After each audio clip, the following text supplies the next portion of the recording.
Now let us see some important carbon compounds. The carbon compound mentioned in your textbook is ethanol. So we will discuss about ethanol first. Ethanol has the formula CH3CH2OH, or this can be written in combined form as well, C2H5OH. Why C2? Because there are 2 carbons. Why H5? Because there are 5 hydrogens together. 3 plus 2, 5. So both are the same, so don't get confused. So when we draw the structure will be in this form. That means carbon and 3 hydrogen, CH3, carbon and 2 hydrogen, because CH2, and OH, the functional group of alcohol. Now let us see some physical properties of ethanol. Ethanol is a colorless liquid. Alcohols are colorless until some artificial colors are added. So they are colorless liquid. Ethanol has a burning taste. Burning taste before any additional taste or any sweetening agent is added. We are talking about pure ethanol, which is colorless liquid. It has a burning taste.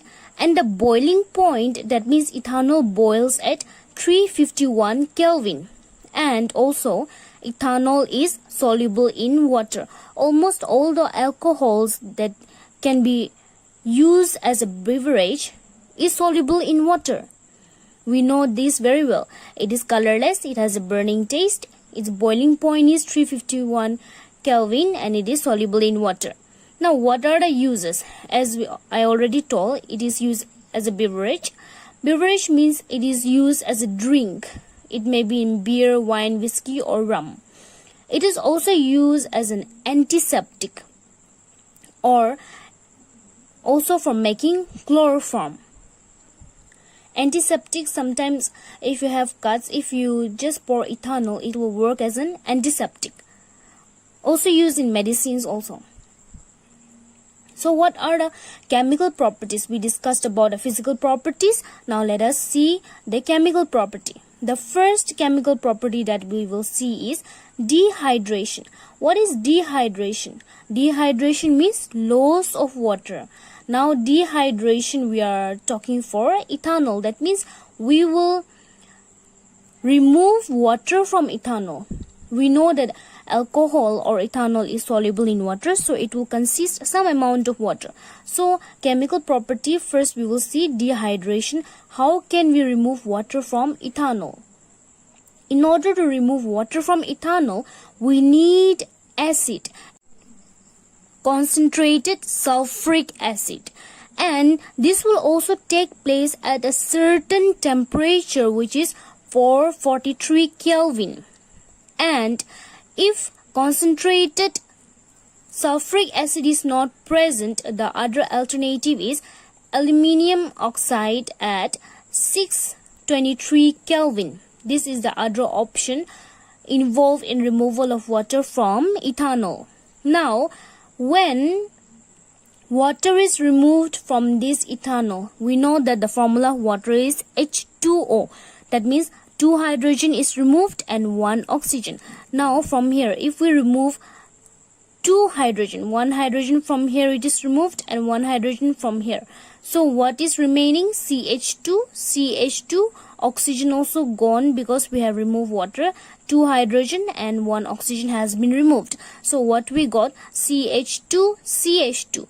That means CH2 means it is an ethene. That means it will have a double bond, because we are left with CH2.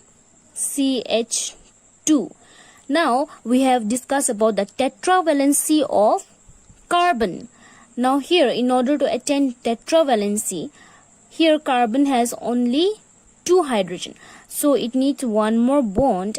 Now you count the hydrogen, 1 2 3 4, 1 2 3 4. Bonds means hydrogen. So carbon, both the carbon has 4 hydrogen each, so they have fulfilled the tetravalency.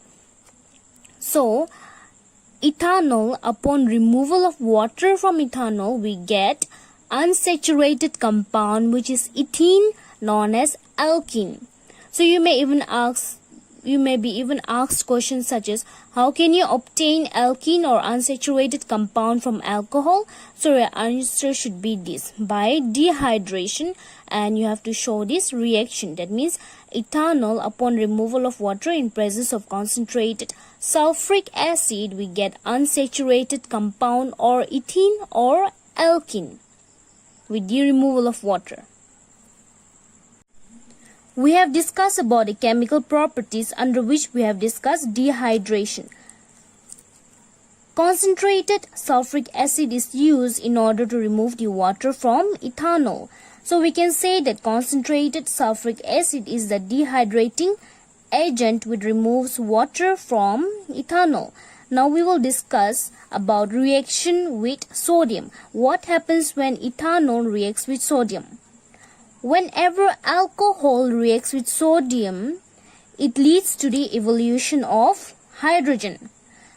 But with ethanol, when ethanol reacts with sodium, it leads to the formation of a new product, which is sodium ethoxide, along with the evolution of hydrogen. Till now we have studied about ethanol, the physical property and chemical property. Now we will study about ethanoic acid, physical as well as chemical property. Let us first see the physical property. The common name of ethanoic acid is acetic acid. Now, the functional group present in this acetic acid is carboxylic acid. In case of ethanol, the functional group present was alcohol, OH.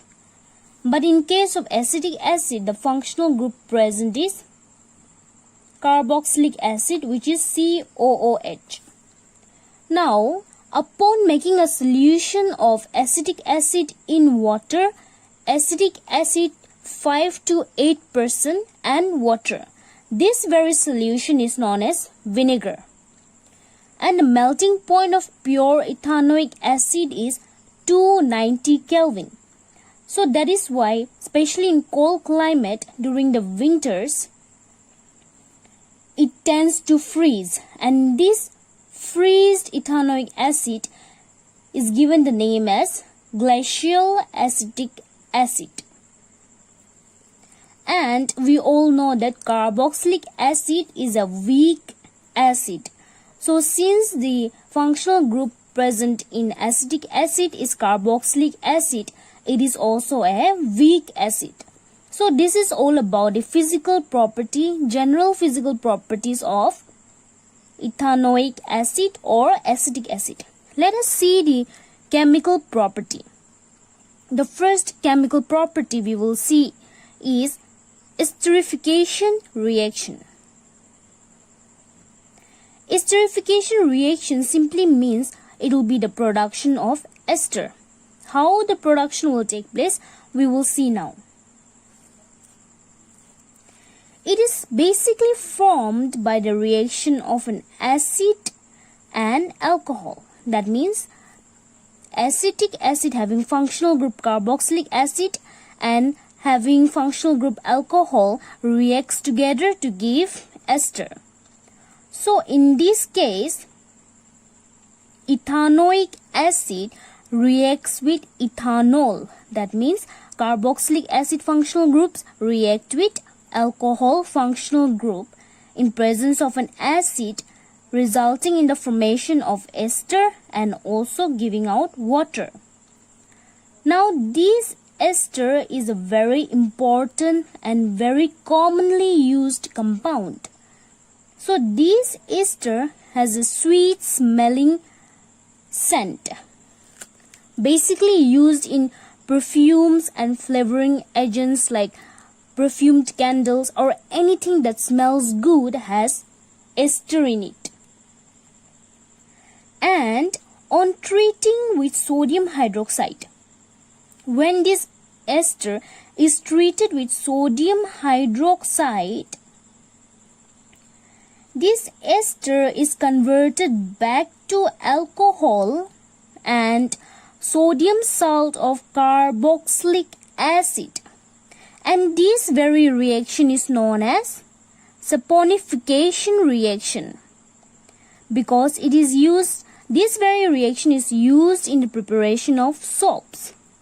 And we know that soaps are sodium or potassium salt of long chain carboxylic acid. So this very reaction is known as saponification reaction, used even in the manufacturing of soap. Now let us see what happens when acetic acid reacts with a base. Ethanoic acid or acetic acid, when it reacts with a base we are taking sodium hydroxide. When it reacts with a base, it gives a salt. And this salt is named as sodium ethanoate or sodium acetate with the production of water. That means when acetic acid reacts with a base, it gives a salt and a water. And the name of this salt is sodium acetate or sodium ethanoate. Now let us see what happens when acetic acid reacts with carbonates and hydrogen carbonates. When acetic acid reacts with carbonate, the product formed is a salt, water and carbon dioxide. We get the same product when acetic acid reacts with hydrogen carbonate, that is, we get salt, water and carbon dioxide. The salt formed is named as sodium acetate. The same salt we get when acetic acid reacts with a base. So we can say that upon reacting with carbonates and hydrogen carbonate, we get salt, water and carbon dioxide.